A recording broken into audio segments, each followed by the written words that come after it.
Diễm xin chào cô chú, anh chị, các bạn và các em. Diễm thấy những công thức bánh bò luôn nhận được rất là nhiều yêu thích. Thì hôm nay Diễm chia sẻ thêm một công thức bánh bò hay còn gọi là bánh phát của người Malaysia. Công thức này đặc biệt ở chỗ là bánh khi hấp chín nó sẽ nở bung lên rất là đẹp luôn. Diễm sẽ chia sẻ hai công thức, một công thức cơ bản và một công thức Diễm có thay đổi để cho bánh nó xốp và nó thơm ngon hơn. Bây giờ mình cùng vào bếp làm món bánh bò này. Đầu tiên sẽ là công thức cơ bản nha. Để cho bánh mềm xốp khi mà hấp xong thì mình cần men. Ở đây Diễm dùng men ngọt nha, tức là men dùng cho những công thức có lượng đường nhiều. Nếu mà mình không có men ngọt thì mình cứ dùng men lạc, không có sao hết. Lượng men mình cần là 3 gram. Cho men vào trong cái thau mà mình sẽ ủ bánh bò luôn. Tiếp theo mình có 220 gram sữa tươi không đường ở nhiệt độ phòng, tức là sữa không nóng cũng không lạnh. Rồi bây giờ mình khuấy cho men tan. Lưu ý là mình thấy men nó phải tan hoàn toàn ha. Cái sữa lúc này nó sẽ có cái màu nâu nhạt. Như vậy lúc mà mình cho bột vào, bột nở được tốt hơn. Bột dùng cho công thức bánh bò này thì mình dùng bột gạo nha. Thì hôm nay Diễm dùng cái bột gạo này là bột gạo thường, chứ không phải là bột gạo tẻ hay là bột gạo lọc. Bột gạo này thì cái hiệu của Thái Lan. Còn nếu mình tìm được bột gạo lọc hay là bột gạo tẻ, hiệu của Vĩnh Thuận hoặc là hiệu khác cũng được, thì mình làm cái bánh khi mà hấp xong Diễm thấy nó sẽ mềm, nó xốp hơn. Diễm đã làm thử rồi. Bột gạo thì mình cần 180 gram nha. Mình cho bột gạo vào chung với lại cái hỗn hợp sữa và men nở. Tiếp theo Diễm có 20 gram bột nếp. Bột nếp thì Diễm dùng hiệu của Thái Lan luôn, mình dùng hiệu nào cũng được. Bột nếp sẽ giúp cho khi mà mình ủ bột, bột nó không có bị lắng, vì vậy bột nó nở đều hơn, làm cho cái bánh nó sẽ xốp hơn. Cho bột nếp vào chung với lại bột gạo luôn. Đường thì mình cần 60 gram và mình dùng đường cát cho dễ tan. Rồi bây giờ mình khuấy cái hỗn hợp này cho nó thật là đều nha. Khi mình khuấy có thể nó rất là dễ vón cục. Quan trọng là mình phải khuấy cho bột nó tan hết. Nếu mà mình khuấy lâu mà mình thấy nó bột vẫn còn chưa tan mình có thể dùng rây mình rây lại. Đó, bột tan như vậy là được. Mình lấy một cái màng bọc thực phẩm mình đậy bột kín lại và bây giờ mình ủ cho bột nở gấp đôi. Nhà Diễm bây giờ nó cũng mát vì vậy Diễm cho vào trong lò nướng và Diễm bật lên nhiệt độ là 30 độ C. Mình ủ khoảng thời gian từ 90 cho tới 120 phút. Nếu mà nhiệt độ nhà mình nóng thì mình cứ ủ bên ngoài ha. Bây giờ mình đi pha bột cho công thức thứ hai. Thì mình cần 70 gram sữa tươi ở nhiệt độ phòng, tức là không nóng cũng không lạnh. Để cho bánh nó mềm, nó xốp và có vị thơm, béo thì Diễm dùng thêm nước cốt dừa. Diễm dùng một lon nước cốt dừa này luôn, Diễm cân được là 160 gram. Về men nở thì mình cũng cần 3 gram và Diễm cũng dùng men nở ngọt. Mình dùng cái phối lòng đó mình khuấy cho men tan.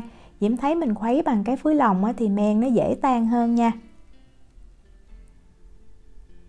Sau khi men tan rồi thì mình cũng cho vào 180 gram bột gạo. Tiếp theo là 20 gram bột nếp. Và để cho cái bánh nó đậm đà đó thì Diễm cho thêm 1 gram muối. Muối mình dùng muối nhuyễn nha. Đường thì Diễm cho 80 gram, nhiều hơn 20 gram so với công thức cơ bản. Nhưng mà Diễm thấy mình dùng nước cốt dừa, lượng đường nhiều sẽ làm cho nước cốt dừa nó béo, nó đậm hơn. Đồng thời Diễm thấy cái bánh nó cũng xốp hơn nữa. Mình cũng dùng phối lòng nè, bây giờ mình khuấy cho bột nó đều ha. Khuấy cho tới khi mà bột nó mịn, không có còn vón cục là được. Hỗn hợp bột của công thức 2 này thì Diễm thấy nó sẽ loãng hơn cái công thức 1 tí xíu. Sau khi trộn bột đều xong, mình cũng lấy màng bọc thực phẩm mình đậy bột kín lại và mình cũng mình ủ cho bột nó nở gấp đôi. Thời gian thì cũng khoảng từ 90 cho tới 120 phút. Bánh bò này để cho nó nở to và nở bung thì cái khuôn dùng rất là quan trọng. Diễm thấy mình dùng những cái chén sứ như vậy hoặc là những cái khuôn nhôm, không nên dùng khuôn silicon nha. Diễm dùng 5 cái chén sứ này cho một cái công thức.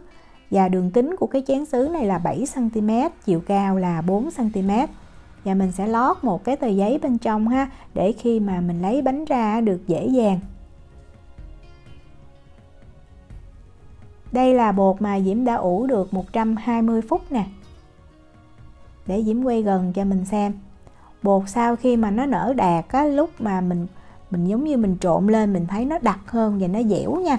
Cái bột bánh bò này nó đặc biệt như vậy đó, nó không phải là lỏng như là bột bánh bò để tre. Nhưng mà khi mà mình khuấy và mình cho thêm dầu và cho thêm bột nổi vào thì nó sẽ loãng. Đó, mình khuấy cho nó mịn trở lại nha và nó loãng. Thì lúc này á, mình mới cho bột nổi vào. Bột nổi á, thì mình cần 5 gram. Công thức này mình cần bột nổi để giúp cho cái bánh nó nở bung và nở thiệt là to. Diễm dùng hiệu này. Và bột nổi này á, mình không có cho trực tiếp vào trong bột, mà bây giờ mình sẽ múc ra một muỗng cà phê nước là 5 gram. Mình cho vào trong bột nổi và mình khuấy cho bột nổi nó tan. Sau đó mình mới cho vô bột. Và như vậy mình cũng kiểm tra được là bột nổi nó có hoạt động tốt hay không. Đó, mình thấy nó nổi bọt lên như vậy là nó hoạt động rất là tốt. Khuấy tan đều rồi thì mình cho liền vào trong cái hỗn hợp bột nha. Rồi mình trộn lên cho thật là đều. Diễm lưu ý là mình phải trộn đều, như vậy thì bánh nó mới nở tốt. Và bột nổi đều thì khi mà bánh chín xong mình không thấy bị những cái lấm tấm màu vàng. Nếu mà mình hấp xong mình thấy những cái lấm tấm màu vàng là bột nổi nó chưa có tan hẳn nha. Bánh này thường được làm với nhiều màu sắc để cho nó hấp dẫn. Diễm thì Diễm thích cái tinh chất lá dứa nên là Diễm dùng tinh chất lá dứa. Mình cho chừng tí xíu à. Tùy cái tinh chất lá dứa mình dùng đó thì Diễm dùng cái tinh chất lá dứa này, nó dạng sệt đặc ha, và cái mùi nó rất là thơm. Nhưng mà cái màu thì Diễm thấy giống như nó không được tự nhiên. Vì vậy Diễm có cho thêm một tí xíu màu vàng. Cái này là Diễm dùng cái đầu đũa đó, Diễm múc tí xíu thôi. Màu vàng thực phẩm ha. Màu vàng thì Diễm dùng hiệu này. Khi mà mình pha màu để tạo ra một cái màu xanh tự nhiên, nó không quá đậm, thì mình nên cho một tí xíu màu vàng vào chung với màu xanh lá cây. Sẽ ra cái màu giống như là màu lúa mạ non vậy đó. Rất là đẹp luôn. Cho màu rồi thì mình khuấy cho thiệt là đều. Cái bột này mình cứ khuấy không sao hết, đừng có lo là nó bị chai hay gì nha. Sau khi khuấy xong rồi thì mình cho thêm mỡ heo vào là 8 gram. Nếu mà mình không có mỡ heo thì mình có thể cho dầu ăn, dầu dừa. Diễm thì Diễm cho sọtanin luôn. Rồi bây giờ mình cũng khuấy cho cái mỡ heo hay là dầu nó hòa đều vào trong cái hỗn hợp bột ha.